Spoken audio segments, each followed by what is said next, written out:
Hola, ¿qué tal? ¿Cómo están? Les damos la bienvenida a este foro UNIR que estamos comenzando hoy, donde vamos a hablar de decidir con IA.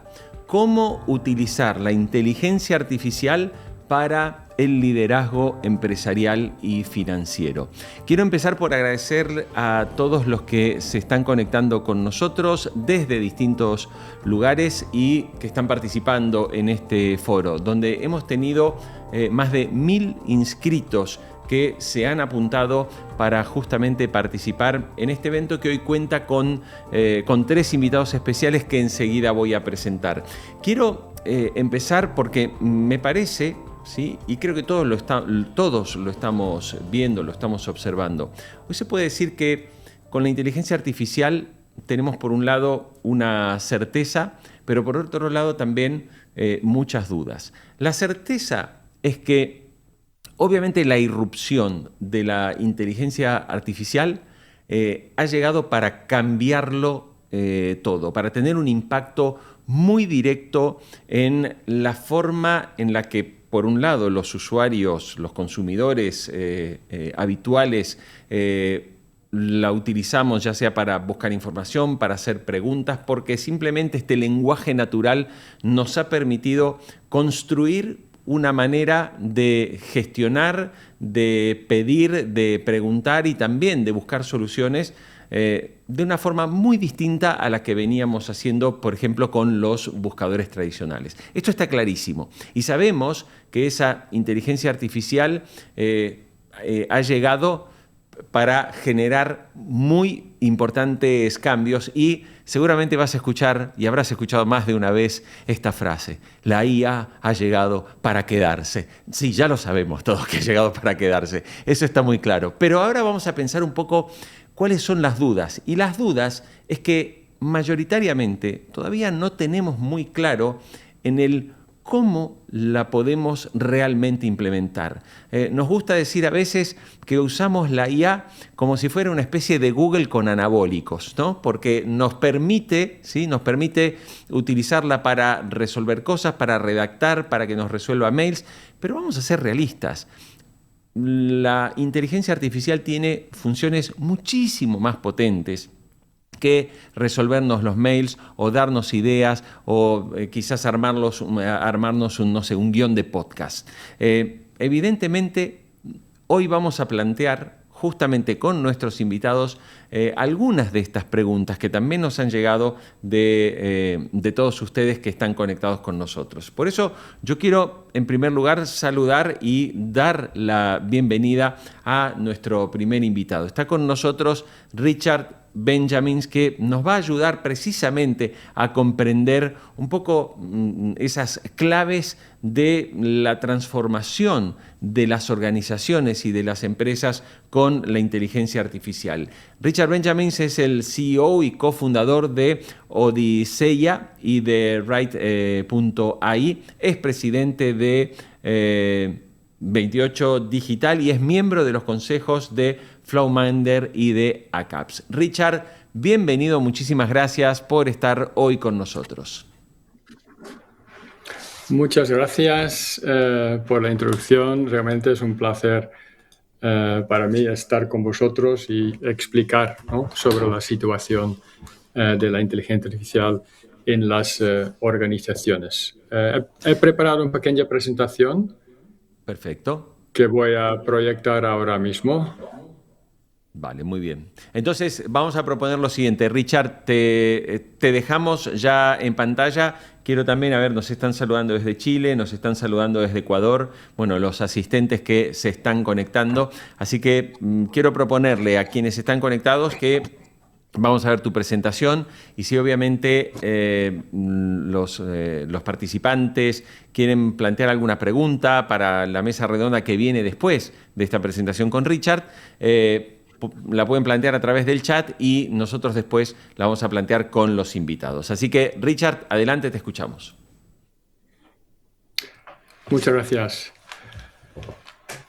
Bueno, os voy a comentar sobre, ¿no?, cuáles son estas claves, ¿no?, de transformar una organización para crear valor a escala con esa tecnología. muchas veces, ¿no?, vemos, se dice que hay muchos problemas técnicos con la tecnología, pero bueno, mi experiencia es que muchas veces esos son problemas de liderazgo, cultura, de organización, disfrazado como problemas de tecnología, ¿no? Que parece que todo es tecnología, pero realmente adoptar esa tecnología no es tan fácil para muchas organizaciones. Antes de entrar en materia, quería recapitular, ¿no?, dos temas importantes, que la inteligencia artificial puede crear un valor enorme, ¿no?, para las empresas, para el tejido económico, ¿no? Hay muchas predicciones de empresas que dicen que la inteligencia artificial, ¿no?, y mucho más recientemente la inteligencia artificial con IA generativa, ¿no?, puede aportar mucho valor a los PIBs, ¿no?, de los distintos países. Son temas enormemente, cantidades enormes, ¿no? Pero no solo la inteligencia artificial puede crear valor para las empresas, también para la sociedad, ¿no? Y ahí en la sociedad realmente hay muchas oportunidades para ayudar a alcanzar los objetivos, ¿no?, sostenibles de desarrollo de las Naciones Unidas, pero todavía nos queda mucho por hacer. Voy a hacer dos hincapiés, ¿no?, sobre esas dos partes. Primera, la parte de uso de inteligencia artificial en empresas. Aquí tenéis una visión, ¿no?, de lo que pasó a finales de 2023 en el grupo Telefónica en inteligencia artificial. Yo hice un inventario de todos los casos de usos que había en marcha, qué tipo de aplicaciones, con qué tipo de tecnología de inteligencia artificial, qué tipo de datos usaban. Había más de 600 sistemas funcionando en esa fecha y como podéis observar, ¿no?, en el área de aplicación, mucho va sobre la red, porque es una empresa de telecomunicaciones que tiene redes de comunicación, pero como podéis ver ahí, la mayoría de las aplicaciones eran sobre procesos de negocio, ¿no? Y esto no es nada específico para telecomunicaciones. Cualquier empresa tiene procesos de negocio y esos procesos se pueden optimizar mediante esa tecnología, ¿no? O sea, muchas oportunidades para el negocio, ¿no?, pero también para la sociedad, ¿no? Lo que vemos aquí es lo que yo llamo AI for Good, ¿no?, la inteligencia artificial para el bien social. Esta es una foto de una red de telecomunicación justo antes, durante, ahora mismo lo estáis viendo, y después un terremoto, ¿no? Actividad de una red móvil. Esto es una actividad normal, pero cuando ocurre, ¿no?, un evento importante como un desastre natural, de repente dispara, ¿no?, muchas cosas. La gente se avisa que están bien, que no están bien, y todos esos datos se captan, ¿no? Captando esos datos, hoy en día hay ejemplitos, ¿no?, de, por ejemplo, estos datos sirven para la lucha contra ébola, ¿no?, o la lucha contra personas desplazadas por temas de conflictos naturales. Son problemas sociales que no a lo mejor tienen un retorno directo económico, pero sí es muy importante que también se use la inteligencia artificial para esa materia, ¿no? Y me consta que hay cursos, ¿no?, másters que se enfocan justamente en esa parte, ¿vale? Eso como antemano, ¿no? Si vemos algunas noticias, ¿no?, literatura sobre cómo crear valor de verdad con inteligencia artificial, pues la foto cambia, ¿no? Hay mucha oportunidad, sí, pero realmente crear valor, ¿no?, a escala de esa tecnología no es fácil, ¿no? O sea, BCG ha hecho un estudio recientemente, ¿no?, que dice que el 60% de las compañías, ¿no?, casi no generan ningún valor de inteligencia artificial. Un estudio de MIT del año pasado dijo que el 95% de las organizaciones, ¿no?, tienen cero retorno del uso de IA generativa. Todos los LLMs, ¿no?, y los prompts y todos estos sistemas que parece fantástico, que pueden resolver un montón de problemas, pero si miras, ¿no?, la cuenta de resultados y los resultados económicos, pues son pocos, ¿no?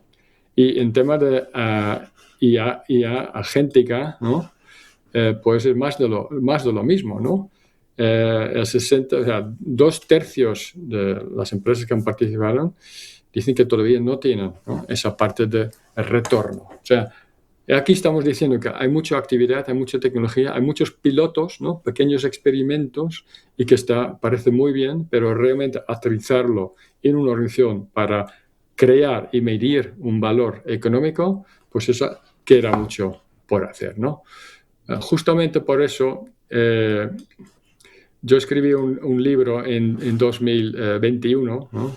sobre datos, cómo pueden los datos ayudar, ¿no? Y cómo una empresa tiene que usar esos datos, tratarlos, no tecnológicamente, pero en la organización, con el tema de negocio, cómo financiarlo.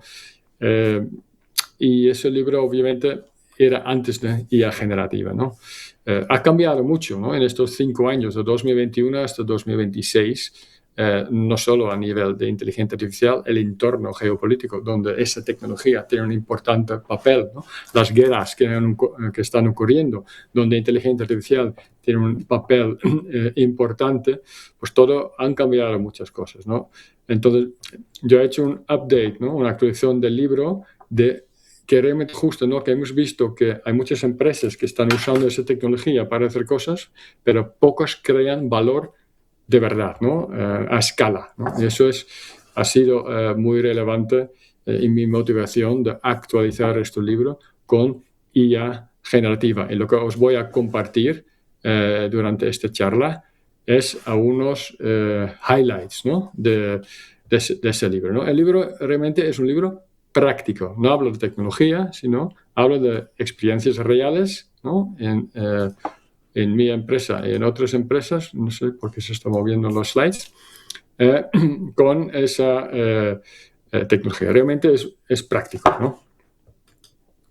Aquí tenemos el contenido y voy a dar unos claves concretos, ¿no? El primero es sobre inteligencia artificial, ¿no? Y ahí creo que voy a decir,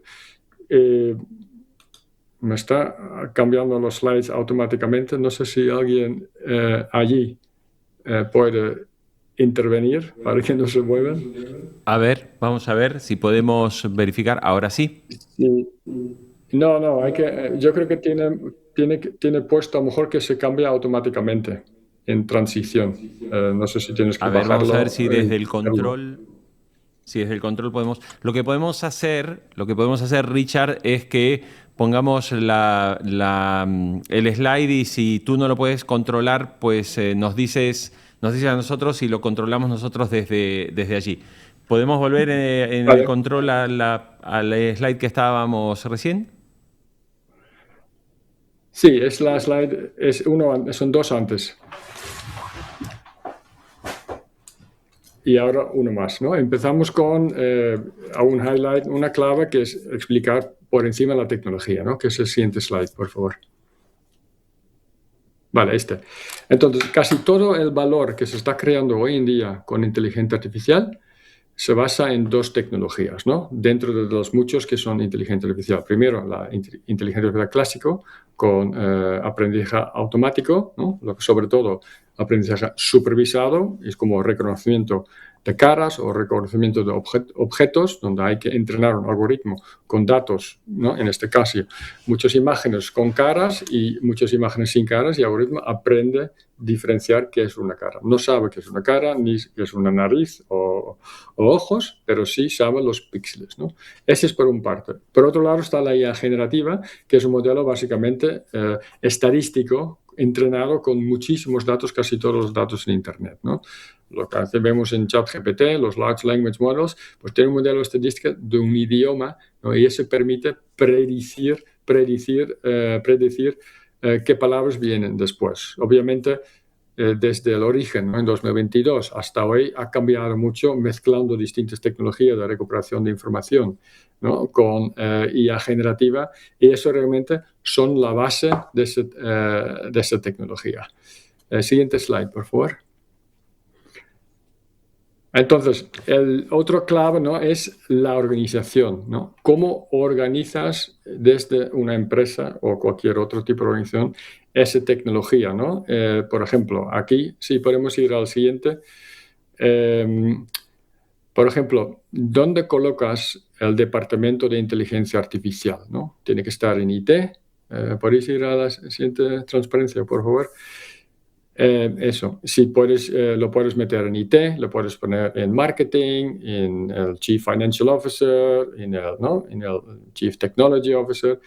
Y no es que hay un sitio ideal, ¿no? Lo importante es que las empresas, ¿no?, tienen claro cuáles son las ventajas y cuáles son las desventajas cuando pones esto, ¿no?, en el organigrama de una organización. Lo que sí es importante al principio, que el departamento donde se coloca, ¿no?, tiene ganas de hacerlo, ¿no? No tiene que ser alguien desde arriba, el CEO dice, oye, tú vas a hacer esto, y la persona a lo mejor no tiene ganas, pues obviamente no sale adelante de la manera como debería, ¿no? O sea, al principio es muy importante la pasión y está abierto y el entusiasmo. Una vez que esa tecnología está más usada en la organización, es muy importante que está en un área transversal que impacta al negocio, ¿no?, como el Chief Digital Officer o el Chief Operations Officer, porque afectan a todas las áreas del negocio y tienen importancia para el negocio, ¿vale? Luego, otro aspecto que destaco es que es importante, si tienes un departamento de IT, un departamento de datos y un departamento de inteligencia artificial, pues que están todos bien coordinados, ¿no?, y colaboran entre ellos.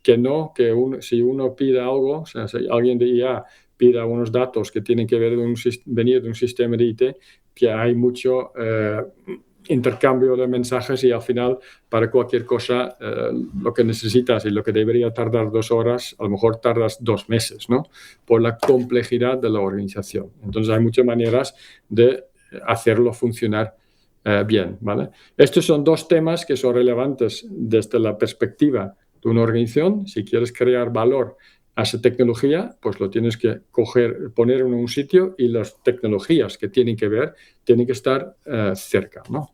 Vamos al siguiente slide, que es otra vez el índice, y vamos a enfocarnos ahora en 2 aspectos del negocio, ¿no?, y del impacto. ¿Cómo medir este negocio, no? Ahí destaco ahora 2 temas. Uno, ¿cómo empezar, no? ¿Con qué aplicaciones empezar? Como habéis visto, ¿no?, en lo que comenté de Telefónica, tenía 500, ¿no?, o 600 aplicaciones en su día funcionando. Obviamente, todos no empezaron al mismo tiempo, ¿no? Ha ido poco a poco y la verdad es que ha sido muy bottom-up, orgánico. No había una estrategia de qué vamos a hacer primero, ¿no? Hoy en día, lo que es aconsejable es siempre hacer una matriz, ¿no? Una matriz que coge dos temas principales, ¿no? Uno es, ¿cuál es el impacto en el negocio? Y segundo, ¿cómo de factible es, ¿no? El impacto en el negocio es importante porque si tú tienes ventas, ¿no?, a través de la web, un 1% de tus ingresos, si lo vas optimizando ese 1%, pues realmente no tienes mucho impacto, aunque vas a mejorarlo mucho, ¿no? O sea, es importante que tenga impacto en el negocio. Y el otro es que tiene que ser factible. Si tú empiezas con algo y tardas 3 años en hacerlo, pues obviamente la paciencia de la organización pues acaba antes de terminar el proyecto, ¿no? Entonces, si empiezas, siempre tienes que encontrar este equilibrio que haga para una empresa grande, pues pueden ser meses, para una empresa más pequeña tienen que ser semanas para tener posibles resultados, ¿no? Porque con resultados, al final, construyes la credibilidad de seguir invirtiendo. Todo el mundo quiere invertir en IA, pero como hemos visto en los informes, si después de un momento, un tiempo, no hay beneficios económicos, pues hay mucha duda, ¿no? Y es donde al final el hype baja un poco. Eso es un tema importante. ¿Qué casos de usos seleccionar cuando quieres empezar? El segundo punto importante es medir el impacto económico. Hemos visto al principio, ¿no?, en las compañías que predicen el impacto, ¿no?, un 10% del PIB en España, ¿no? Solo en España el año pasado han dicho que puede generar 120 millones de euros extra adicionales, ¿no?, esa tecnología de IA generativa. Pero ¿qué quiere decir esto para una empresa concreta, para una organización que tiene sus procesos, sus personas, su negocio, etcétera? Pues Para hacerlo tienes que medir el impacto económico. Y medir el impacto económico no es algo habitual que se está haciendo fácilmente en las organizaciones. Algunos sí, pero muchos otros no. Simplemente hacen y dicen, mira, qué interesante el resultado, pero luego no hacen este ejercicio de calcular cuál es el impacto económico. Además, no es fácil, porque si usas una tecnología para mejorar un proceso de negocio, pues cuánto puedes atribuir a esa tecnología, ¿no? Y cuánto atribuyes a otras cosas que también estás cambiando al mismo tiempo. No es fácil, pero es factible. En el libro explico cómo se puede hacer, ¿no? A través de distintas metodologías y a través de distintos tipos de casos de usos, pero es súper importante medir el impacto económico. Siguiente, por favor. Esto ya es la última parte, que es la parte de responsabilidad, la parte ética, porque cada vez más la sociedad, ¿no? Nuestros empleados, los inversores no solo valoran el beneficio económico, también valoran el impacto en la sociedad, en el cambio climático, ¿no? Sobre todo con el cambio climático. Estamos viendo con las emisiones de CO2, ya son factores para inversores, ¿no? Para decidir en qué empresa invertir, y la parte del uso responsable ético de la inteligencia artificial también está ganando importancia en esa temática, ¿no? Siguiente slide. Entonces, todos hemos oído hablar de los riesgos de inteligencia artificial. Tengo que decir, los riesgos del uso de la inteligencia artificial, porque la tecnología en sí no tiene ese problema, es el uso de esa tecnología. Hay temas como sesgos, como posible discriminación, tema de responsabilidad, ¿no? ¿Quién es el culpable de si un coche autónomo, ¿no? Causa un accidente? ¿Es el conductor? ¿Es el propietario? ¿Es el concesionario? ¿Es la fábrica o incluso, ¿no? el fabricante del software? ¿Qué quiere decir esa tecnología para el futuro del trabajo? ¿Van a automatizar todos nuestros trabajos o no?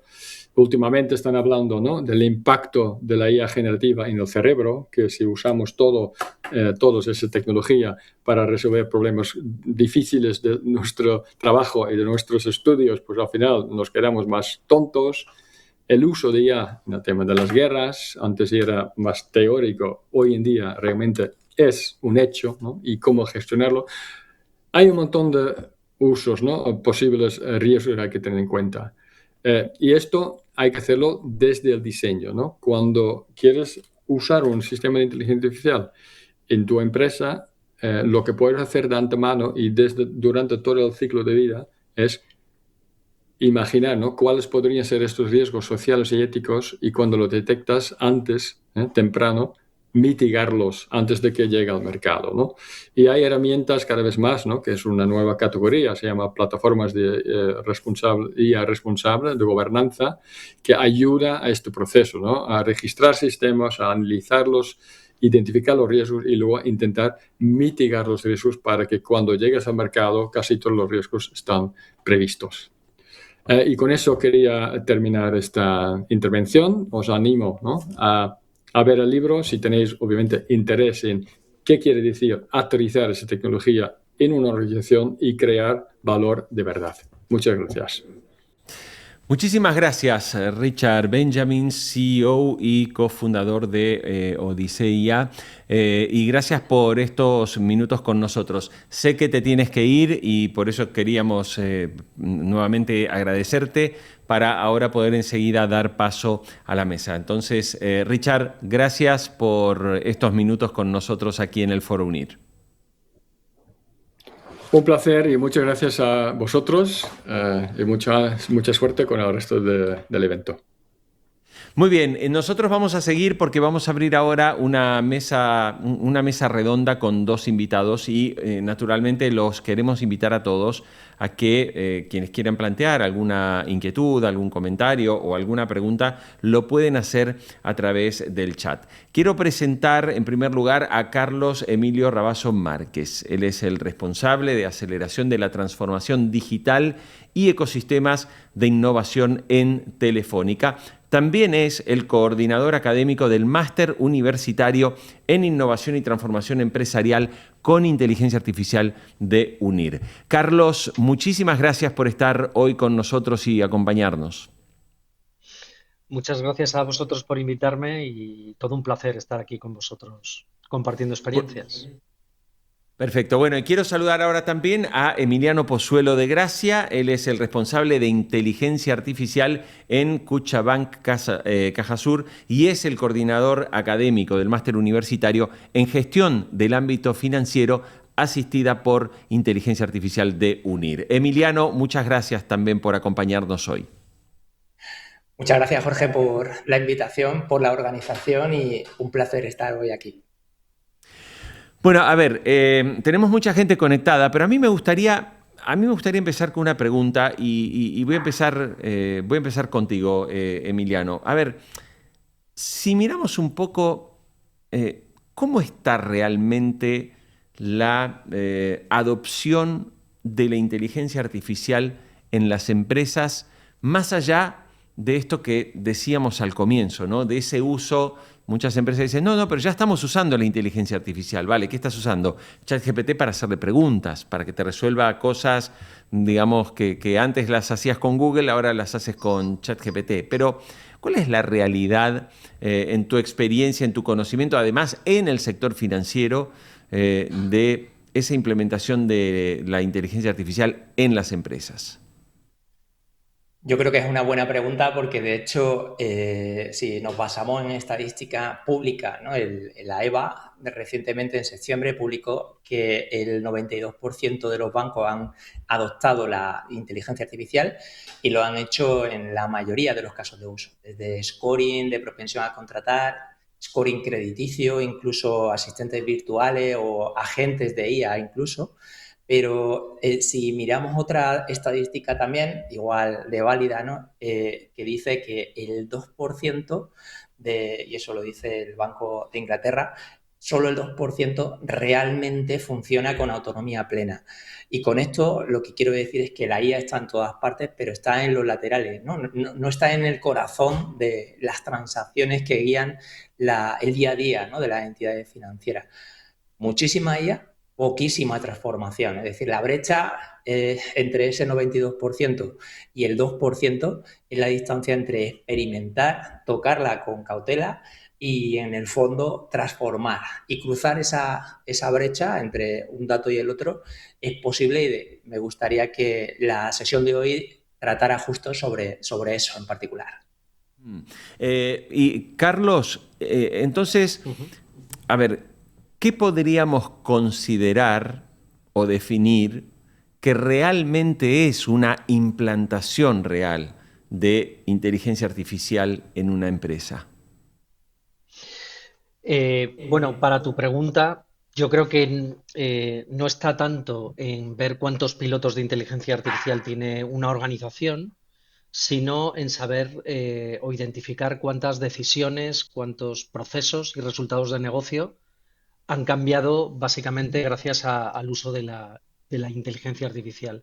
Y en este aspecto muy concreto, creo que las compañías tecnológicamente, las grandes compañías, desde luego, sin duda, están preparadas, pero si lo miramos desde el punto de vista organizativamente, creo que queda algún camino por recorrer, ¿no? Entonces, lo que comentabas de, oye, ¿cuándo se puede decir que una compañía ha implantado sistemas de inteligencia artificial? Pues por un lado, yo creo que empieza por conocer las personas, porque obviamente las personas, más allá de los algoritmos, pues son el factor clave de éxito en un proceso de transformación, ya sea con inteligencia artificial o con otro tipo de tecnología, ¿no? Entonces yo creo que, por ejemplo, el equipo directivo, aplicando esto de personas al equipo directivo, pues debe entender la oportunidad, debe ser capaz de marcar prioridades y asumir que la IA no es solamente un proyecto del área de tecnología, sino que apela a transformación de procesos, a transformación de estrategias. Usando inteligencia artificial puedes transformar radicalmente tu estrategia de canal o tu estrategia de approach comercial, ¿no? Entonces, ellos se convierten de alguna forma en el elemento en el que su liderazgo tiene que pasar de autorizar experimentos que es lo que se ha venido haciendo hasta ahora, a impulsar cambios reales, ¿no? O sea, ellos de alguna forma deben decidir dónde quieren competir de forma diferente. Si quieren dar una experiencia de cliente diferencial y por lo tanto usar la IA para transformar cómo dan la experiencia de cliente o aplicarlo a eficiencia o gestión del riesgo o innovación, ¿vale? Eso, entonces, que un equipo directivo sepa priorizar y sepa identificar qué estrategias va a transformar con la IA es importante. Luego, es muy típico que las organizaciones tengan planes de formación, ¿no? Y no basta con formar a las personas en herramientas, sino que hay que ayudarlas, como decía al principio, a rediseñar o repensar el cómo trabajan o cómo toman decisiones o cómo colaboran con la tecnología, ¿vale? Aquí el concepto de inteligencia aumentada pues gana un papel fundamental. O sea, básicamente la inteligencia biológica de cada empleado más la inteligencia artificial pues da una inteligencia aumentada, ¿no? Y esa inteligencia aumentada se nutre del criterio del humano, ¿vale? No es una sustitución indiscriminada. Entonces, aquellas empresas que hayan conseguido transformar la cultura de esas empresas, pues de alguna forma se puede decir que están empezando a recorrer el camino, ¿no? Y estamos muchas veces muy centrados en tener un catálogo de casos de uso, cuando realmente lo que necesitamos es una cartera estratégica de transformación.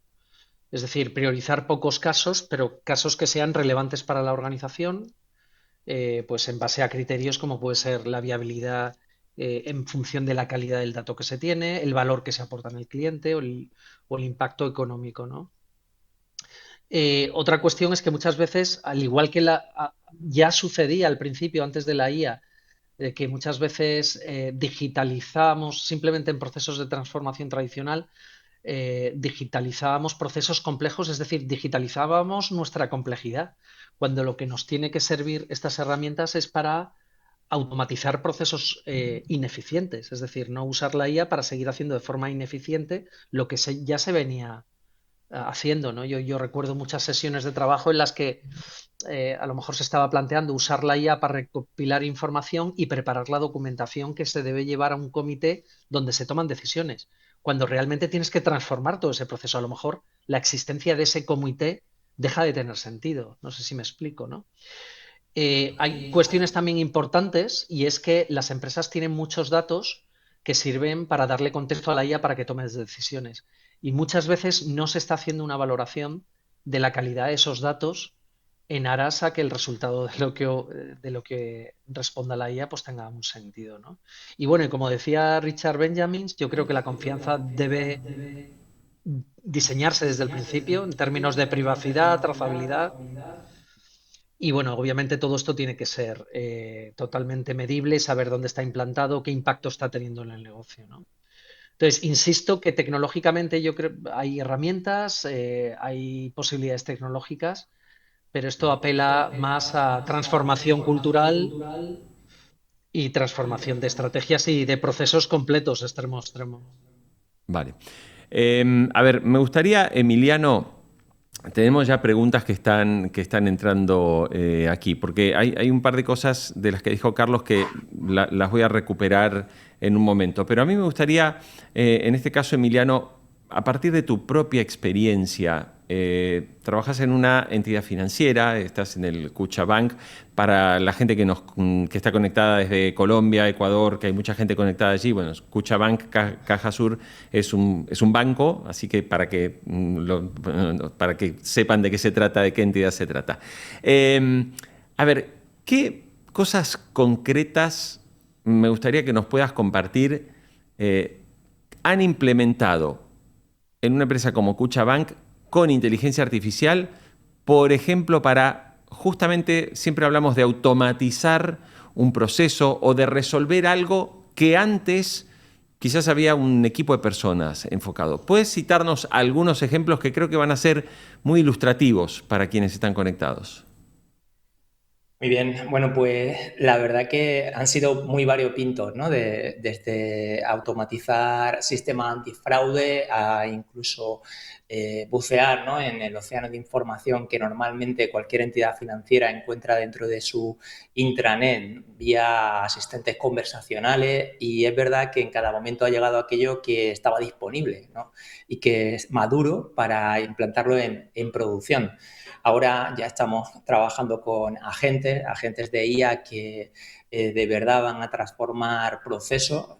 Es verdad que los anteriores también los han transformado, pero si me remonto a hace algún tiempo, el año 22, ¿no? De hecho, de los primeros casos que escalamos a producción y ya seriamente, no como piloto, sino para transformar de verdad un proceso y de manera automática realizar algo que antes llevaban a cabo múltiples personas, podría concentrarme, por ejemplo, en un sistema antifraude que ya en el año 22, como he comentado antes, pusimos en producción, no como piloto, y aquí subrayo la palabra producción, porque realmente escalamos y transformó ese proceso de detectar la suplantación de identidad. O sea, durante un tiempo habíamos llevado a los clientes hacia la banca digital, era un esfuerzo para ambas partes, porque tanto para el cliente suponía disponer de un banquero en el bolsillo, un bancario más bien, y para la entidad financiera implicaba una manera más sencilla de dar el mejor servicio posible. Pero eso les situaba en una situación complicada si tenemos en cuenta la capacidad que tienen los malos para suplantar su identidad y ejecutar sus operaciones por ello, ¿no? Y en ese punto logramos un sistema, ponía predictiva, básicamente consistía en clasificar automáticamente millones de transacciones y descubrir un puñado de ellas que realmente eran fraude, e implicaba varios aspectos importantes. Uno de ellos era justo la capacidad del modelo de predecir con precisión la suplantación de la identidad. Y eso descubrimos que era solo una pequeña parte del problema y no la más importante.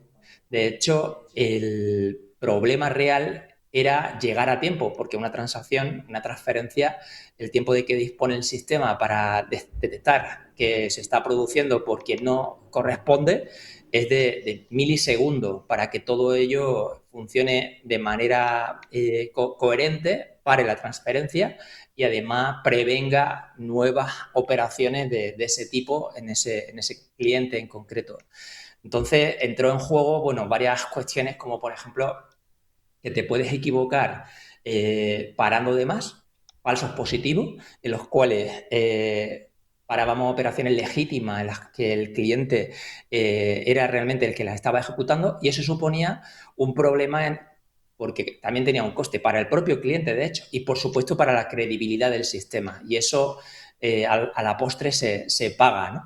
Entonces descubrimos que del prototipo a lo que es el modelo en producción, había varios pasos que era necesario tener en cuenta. De un lado están los datos, que tenían que ser de calidad, lo ha comentado antes Carlos, luego el modelo como tal, la integración en el sistema bancario y luego la decisión, acción y medición de los resultados para detectar en caso de que haya una caída en la precisión del sistema que hay que reentrenar. Y ese es uno del mundo de la IA predictiva en el momento en el que eso era lo que estaba maduro. Después llegó la IA generativa con la disrupción de ChatGPT y demás. Y eso supuso pues otro desafío en el que bueno, podíamos aprovechar esa nueva tecnología para aliviar la carga que tienen los empleados a la hora de detectar cuál es, ante una determinada situación, la normativa que aplica, el conocimiento necesario para resolver una cuestión muy específica en ocasiones, y que de alguna manera bueno, permitía comprender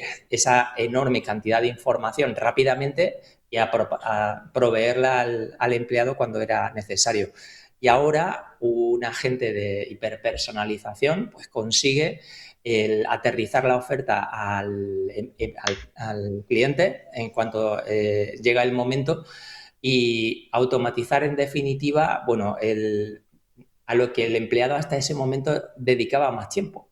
Ahora, a partir de ese momento, lo que conseguimos gracias a la inteligencia artificial, a la disrupción de las máquinas en determinadas tareas de escaso valor añadido, es, aunque parezca paradójico, que la respuesta del banco sea más humana, porque tiene más tiempo para escuchar al cliente, atenderlo, resolver sus problemas y, en definitiva, mejorar el servicio que le estamos ofreciendo, ¿no? En la práctica, yo creo que si tenemos en cuenta lo que realmente diferencia a las entidades que experimentan de las entidades que transforman, es la pregunta que ellas mismas se hacen. No se trata de dónde introduzco la inteligencia artificial, sino qué decisiones y qué tareas quiero transformar, ¿no? A ver, quiero comentarle a todo el público que está conectado que les hemos compartido recién un enlace a través del chat. En este enlace, ustedes tienen la oportunidad de conocer precisamente las maestrías de UNIR que que cursas 100% online, pero son las maestrías enfocadas en una especialización precisamente en inteligencia artificial. Y pueden encontrar allí las titulaciones en función también del sector y del ámbito donde tú trabajes. Es importante destacar que estamos hablando de másteres, de maestrías oficiales, son titulaciones oficiales europeas, que en el caso si estás en Colombia o estás en Ecuador o estás en el Perú, puedes luego generar, digamos, la convalidación para tu país. Entonces, allí tienes la información en ese enlace. Si estás pensando en la idea de especializarte en estos ámbitos, ¿sí? en la inteligencia artificial, en distintos sectores que puedes ver allí las titulaciones, simplemente completas tus datos y un asesor de UNIR se pondrá en contacto contigo. Quiero decirte que puedes consultar, si estás en Colombia, si estás en Ecuador, según el país donde estés, puedes consultar porque hay descuentos, ¿sí? Hay descuentos disponibles según el país. Entonces, que lo sepas también, si tú simplemente te pones en contacto, cuando te llama un asesor, dice, mira, vivo en Colombia, vivo en Ecuador, y el asesor te va a hablar de cuáles son los descuentos para esos países. Quiero seguir. Recién decía Emiliano, ¿no? Decía, bueno, hablábamos de esa inteligencia artificial predictiva, ¿sí? Luego irrumpió la generativa, que es con la que la mayoría hoy de los seres humanos estamos trabajando, experimentando, ¿no? Pero hoy estamos ya en una fase de esa inteligencia artificial agéntica, ¿no? Que es una inteligencia artificial que ya no solo genera, sino que toma decisiones y actúa de manera mucho más autónoma. Y aquí la pregunta va para los dos. Voy a empezar primero con Carlos. Cuando hablamos de una inteligencia artificial agéntica, significa que le damos poder de decisión, ¿no?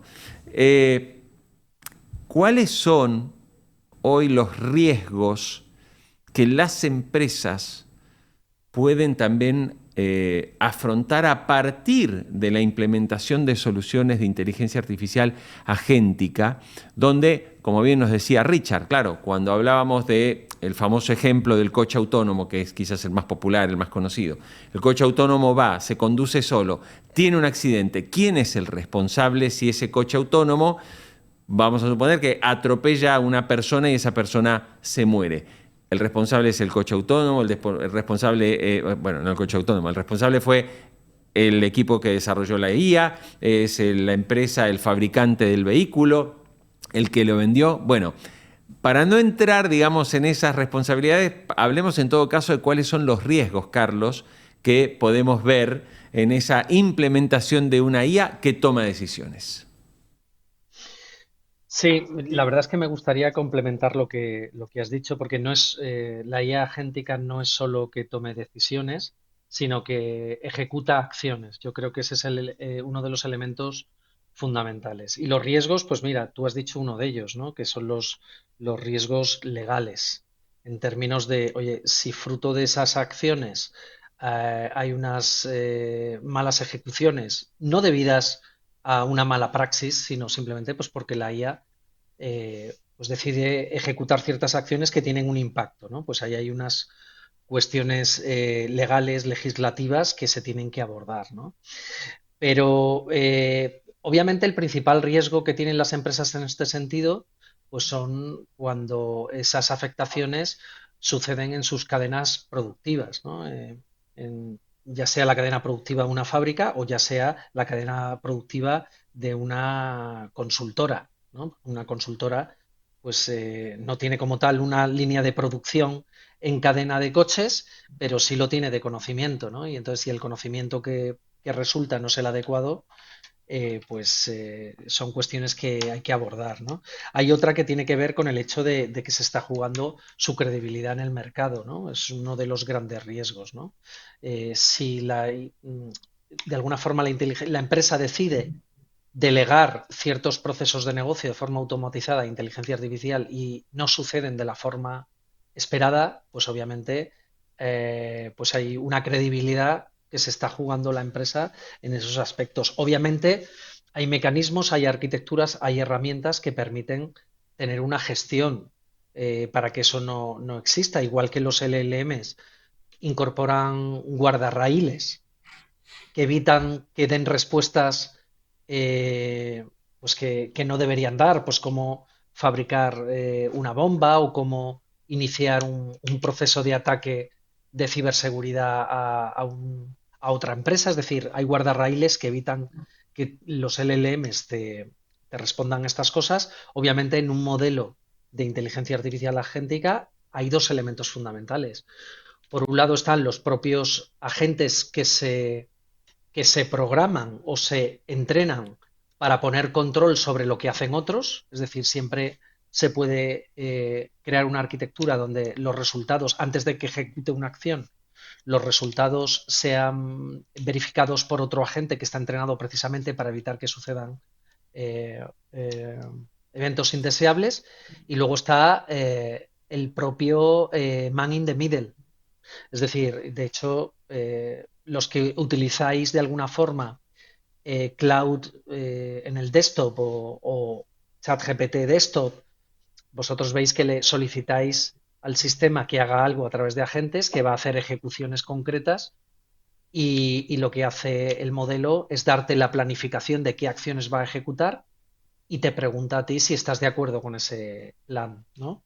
Entonces, hay elementos que te ayuden a poner guardarraíles, elementos de seguridad, ya sean poniendo criterio por parte de seres humanos u otros agentes que han sido entrenados para ello, pero obviamente forma parte de, de los riesgos que se corren cuando se automatiza cualquier proceso, ya sea con inteligencia artificial o sin ella, ¿vale? Claro. Insisto que hay que tenerlos en cuenta, hay mecanismos y lo que hay que hacer es implementar las cosas de la forma adecuada. Voy a plantear algo, Emiliano, y creo que esto es también como meter un poco el dedo en la llaga.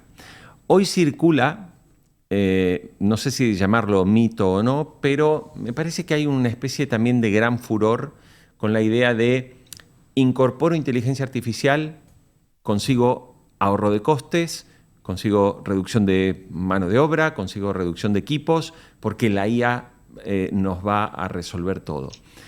Sin embargo, y tú que trabajas en el sector financiero, hace poco me contaban una anécdota, ¿no? Que tiene que ver con un banco que todos lo conocen, que es el BBVA, ¿no?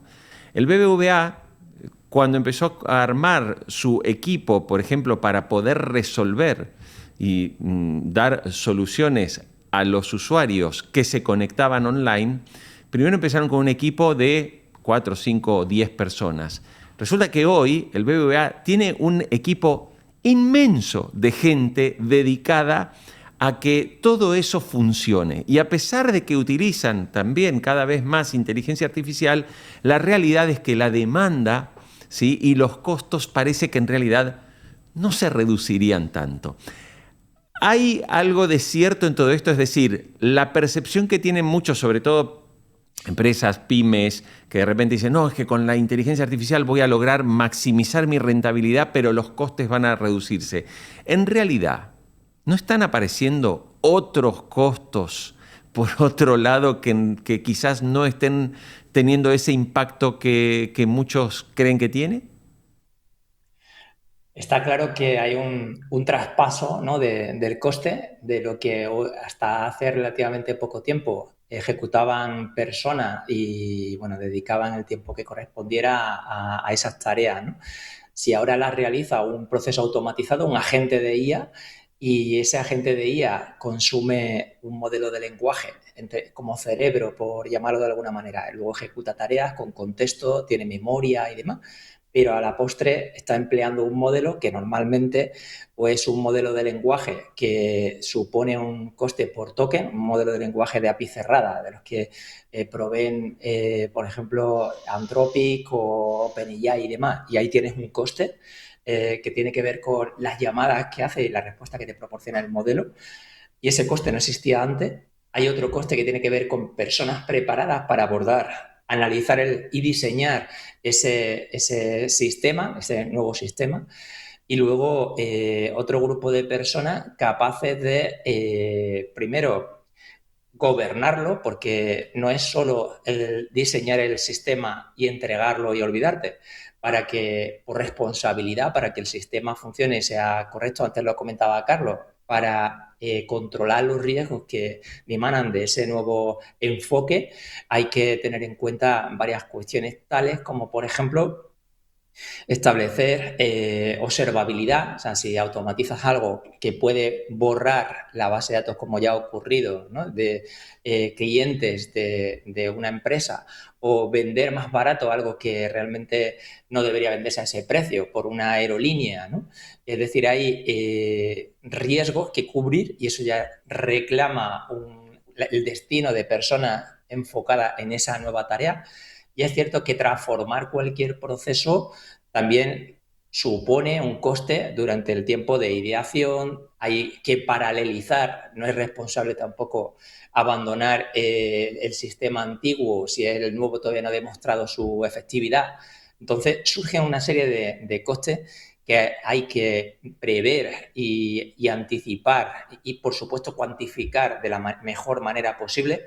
Y esto normalmente implica el lanzar un piloto. No es normal haber predicho absolutamente todo aquello en lo que vas a incurrir si no has pasado por ponerlo en productividad, en producción, entre comillas, de una manera un poquito más acotada, y solo después de todo este esfuerzo que requiere el contar con personas de negocio que sepan exactamente lo que se pretende transformar.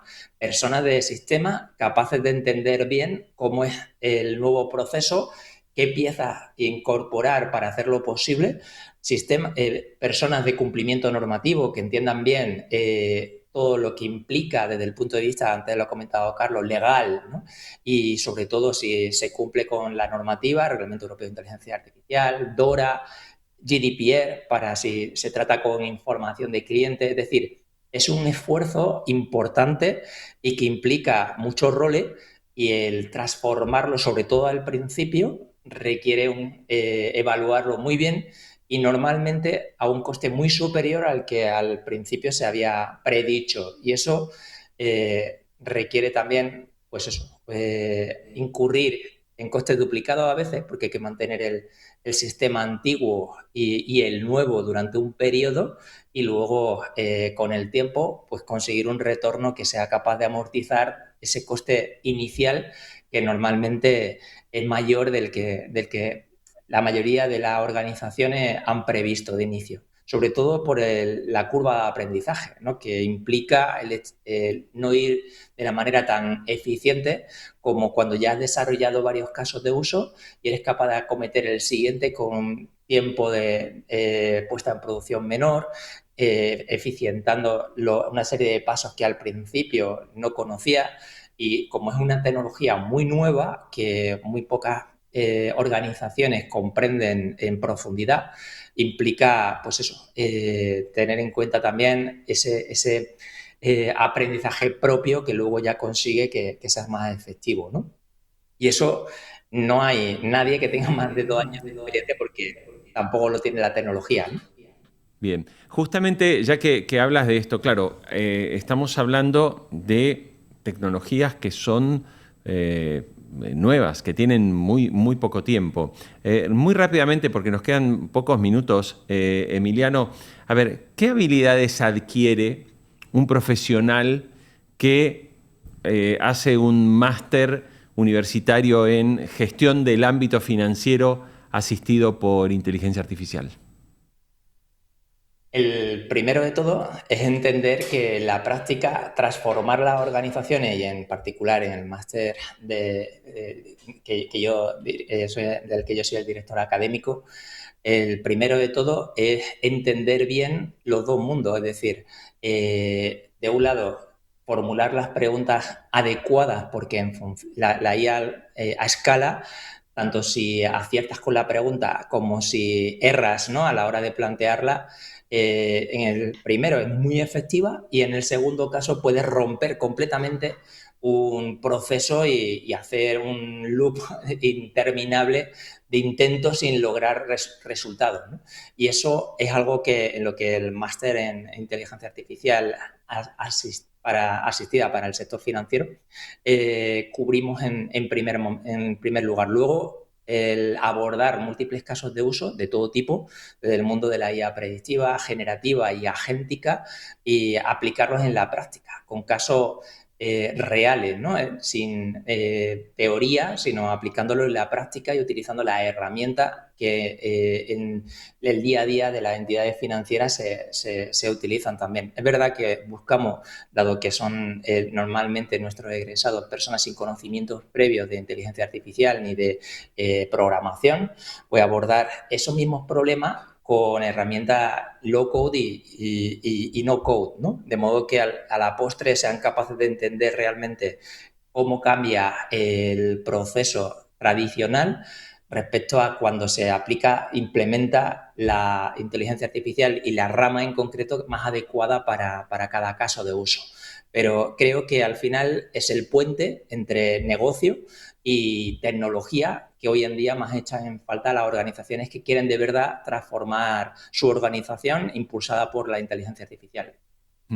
Y Carlos, en el caso particular del máster universitario en innovación y transformación empresarial con inteligencia artificial, ¿cuáles son las principales habilidades que adquiere el profesional que lo hace?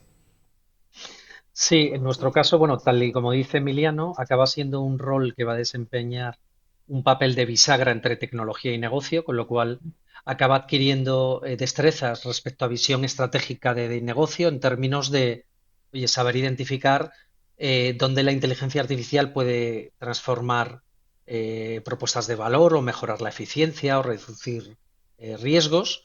Van a adquirir, obviamente, una alfabetización en datos e inteligencia artificial, es decir, comprender qué puede hacer la IA, qué no puede hacer, qué datos necesita y sus limitaciones.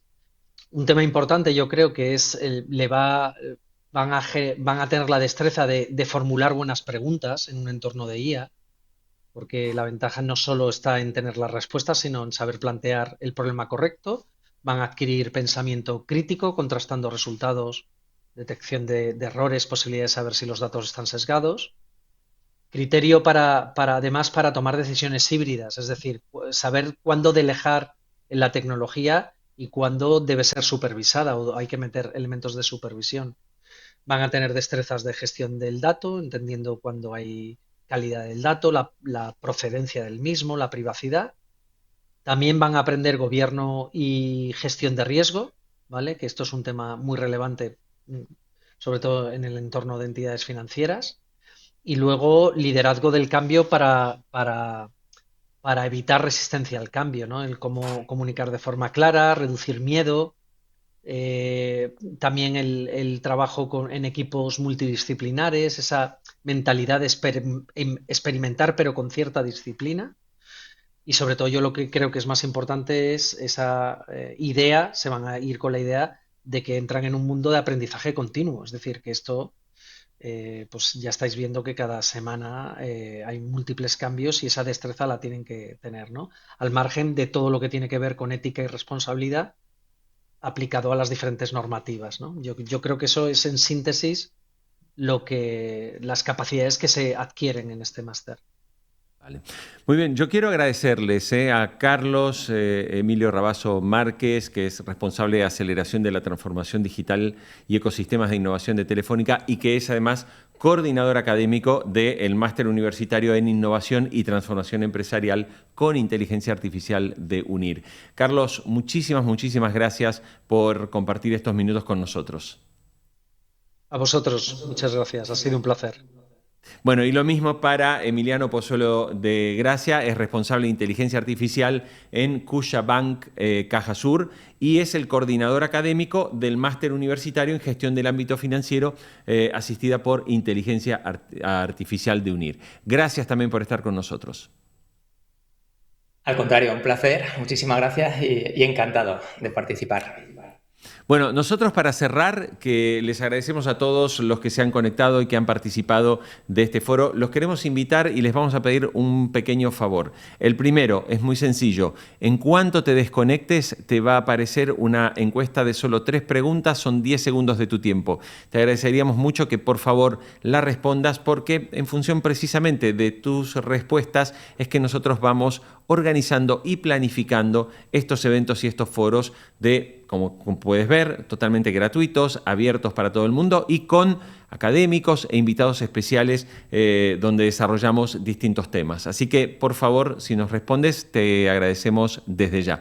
Y quiero cerrar y despedirme sin dejar de recordarte que tienes este enlace que te hemos compartido. Si estás en Colombia, estás en Perú, estás en Ecuador, estás en Argentina. Bueno, si quieres hacer alguno de estos másteres de los que hemos hablado en esta sesión, bueno, que sepas que dejas tus datos ahí.